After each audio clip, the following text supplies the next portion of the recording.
In the last 24 hours, Bitcoin has dropped by 3.16% to $63.64.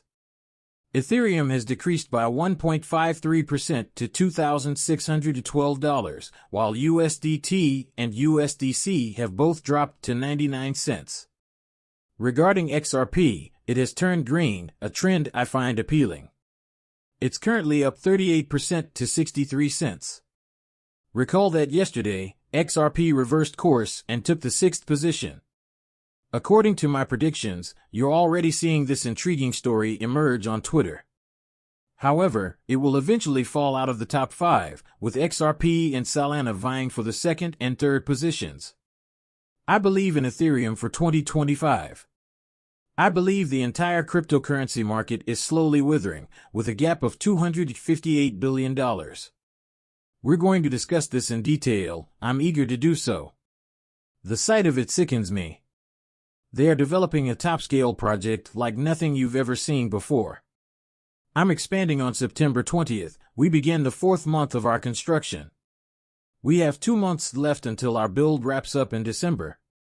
The XRP ledger is a multi-chain blockchain, and they are creating a massive community of tens of thousands of people. I'll bring my entire following base with us. This thing should be ready to go, folks. I hope you're ready, but look at the graphics. When you think about it, there is more to this than just the metaverse. Other metaverses let you get silly and hang out with friends. Here, you participate in the real economy, earning and creating wealth. There are so many activities available that you won't want to miss them. We've already sold out, so be sure to check in for this unique virtual experience. We will begin selling the island's remaining land plots. Approximately 75% of our land sales have not been made in the last, almost a year. Here is an interview with Garlinghouse discussing his call for $5 trillion by the end of the year. He may have been a little underpredicted, but he is doubling down on this call. Pay attention, please come with me this morning. Brad Garlinghouse, Ripple's CEO, is the only Brad. It's wonderful to meet you. Wonderful to see you once more. I really appreciate it. First, let's assess why we are here. Given the significant increase in cryptocurrency over the last several weeks, this industry has seen ups and downs.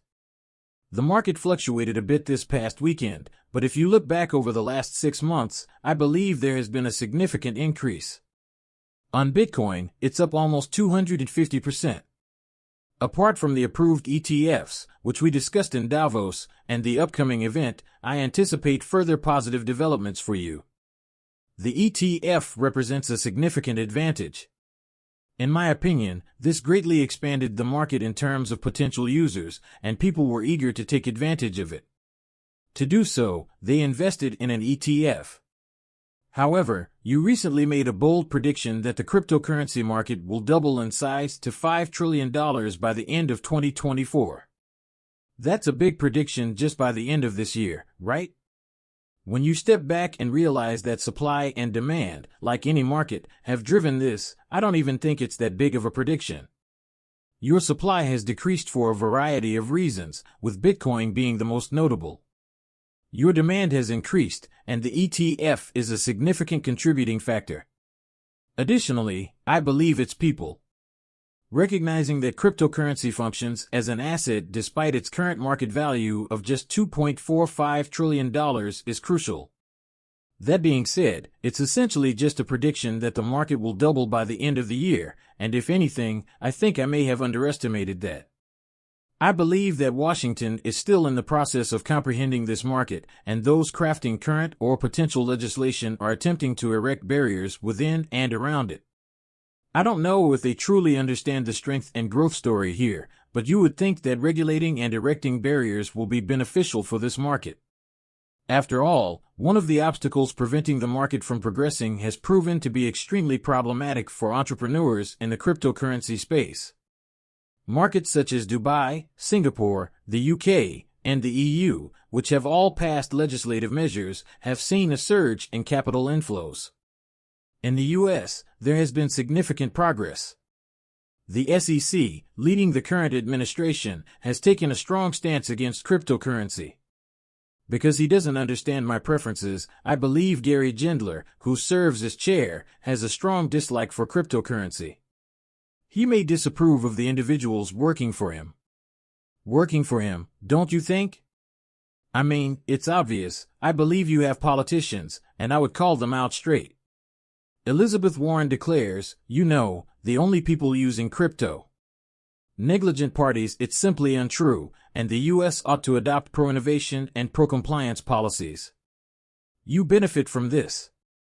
In terms of creating well-paying employment and expanding the economy, I believe you're witnessing individuals go out and simply create arguments against cryptocurrency that are so absurd that they shouldn't even be partisan. The goal here is to expand our economy. Our goal is to lead the next wave. When the internet was first taking off, I was in Silicon Valley. The blockchain was creating a lot of value and jobs, and it's becoming increasingly clear that the cryptocurrency industry is here to stay. However, for everyone to participate and thrive, the U.S. government must acknowledge this and create specific regulations around it. Yes, I'm glad you brought up the topic of other countries. Thus, there's also a chance since you recently revealed that Ripple will be launching a U.S. dollar-backed stablecoin later this year. I'm interested in hearing your opinion on this matter. Given your obvious affiliation with Ripple, you assert that these bridges are just that, bridges. Explain the differences between cryptocurrencies and traditional money. To begin, elucidate the value of the last element and share the Ripple growth story with us. In the next 3 years, where does your company's growth come from? About 95% of Ripple's clients are financial institutions outside of the United States, and we provide payment solutions to them. We provide custody solutions related to blockchain technology and cryptocurrency, and we plan to continue growing even though the U.S. market, as we previously discussed, has been slow to adopt new regulations. In contrast, our non-U.S. market has become even stronger. We'll provide the infrastructure for that, and Ripple will benefit greatly. I'm extremely enthusiastic about it because it will be wonderful for XRP, a digital asset we utilize. The US needs to work it out, though. Of course, the stablecoin is an important consideration, as Ripple has consistently emphasized. Do we build a bridge between this new world and traditional finance? Ripple has always been that bridge. We started with payments and now offer reliable coins to banks. The demand for stablecoins has exceeded initial estimates, currently valued at $150 billion. Some predict that the demand for stablecoins will reach over 2 or 3 trillion in a few years. The players in this market, particularly Tether, are based outside of the U.S., and the U.S. is actively pursuing this market due to its support for regulation. Yesterday, they submitted a new bill to the Senate to establish stable currency legislation. While I believe this is a significant start toward the right direction, I also believe that the market will continue to expand. A U.S.-based player who prioritizes compliance has a fantastic role, in my opinion. It's a fantastic story to tell, Brad, and play. We are grateful that you sent us this wonderful movie. This man is doubling down on his 5 trillion ideas to take us even higher from Garlinghouse, but did you notice? His main message is that regulations and policies are coming. Let me explain. The robust Chinese stock market has always made Bitcoin pumps much stronger.